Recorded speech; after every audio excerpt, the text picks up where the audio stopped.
If you could pick a favorite part of the weekend, what would it be, Coach? Favorite part of the weekend? Favorite part of the weekend? Probably leaving at 9:30 in the morning on Wednesday to go over for this trip. It was fun to get over there early to get prepared. Again, just another championship coming in. Of course, the team, talk to the team, they're excited. You all are excited, and the work not being done, but getting a chance to play the games here at home, how important was that? You know, just to get in is very important. And when you get into the tournament, everybody has a chance. There's 64 teams. You know, it's the big boy tournament, so we've got a 1 in 64 chance of winning it all. And as long as you've got a chip in, you've got a chance, kind of a chip in a chair, and you can make things happen. You know, it's a special time of the year for a lot of teams. You've got to be playing good basketball. You've got to get some breaks. You've got to get lucky, and you've got to be good.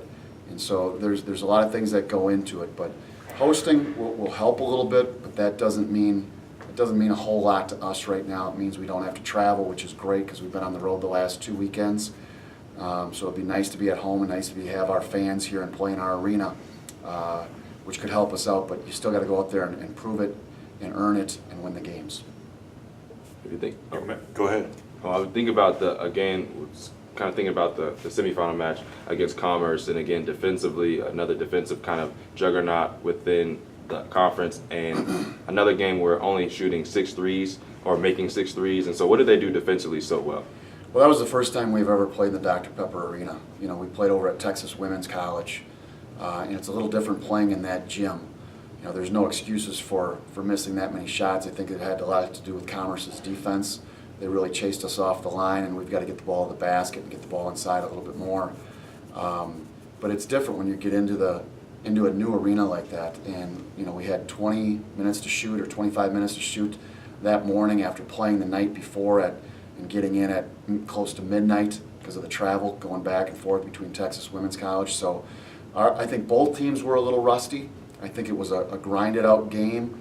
I think Commerce does a great job. Jared's a great coach over there, and he's got a great young team for a first-year coach getting into the regional. That's quite an accomplishment. And, you know, I think they're going to make some noise. They've got a tough matchup against Fort Lewis, but you know, there's 4 really good games over here this coming Saturday, and it'll be a lot of fun to be the host, and hopefully we can win 1 or 2 and advance on. And but again, it's you got a 1 in 64 chance of getting to that title.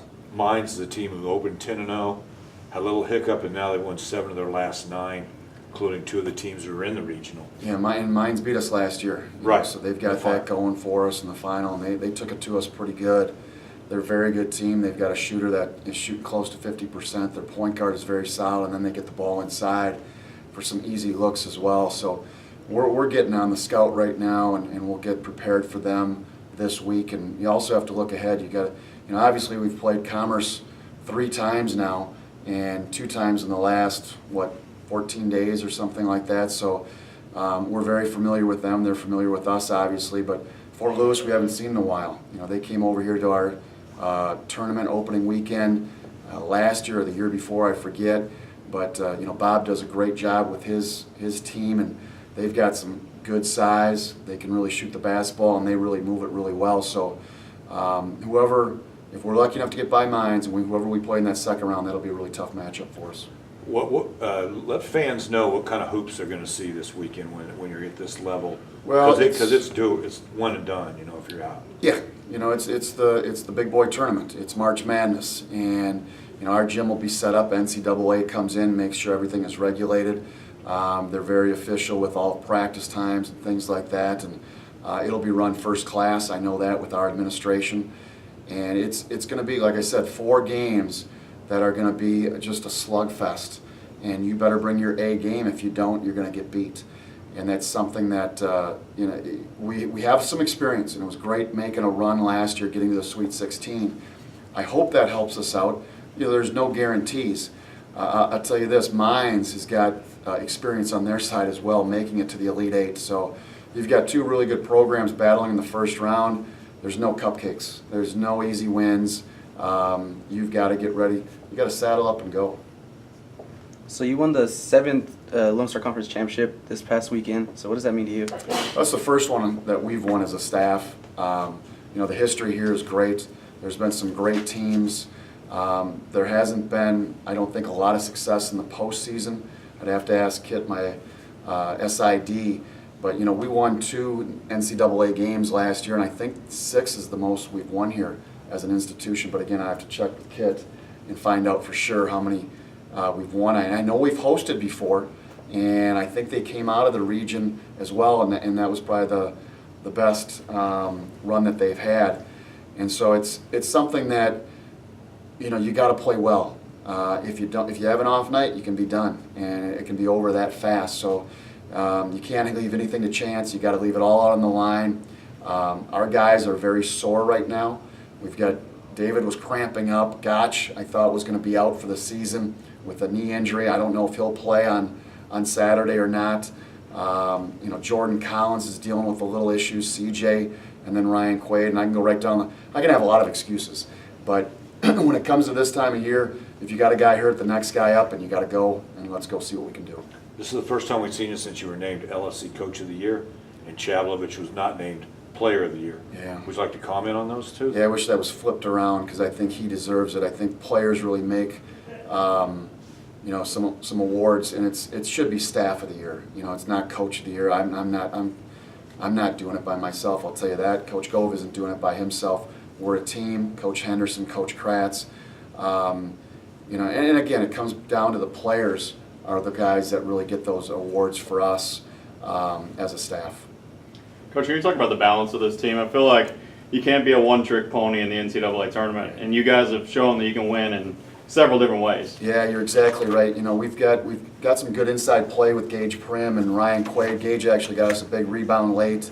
You know, and he's really growing up as a freshman. CJ Jennings as well.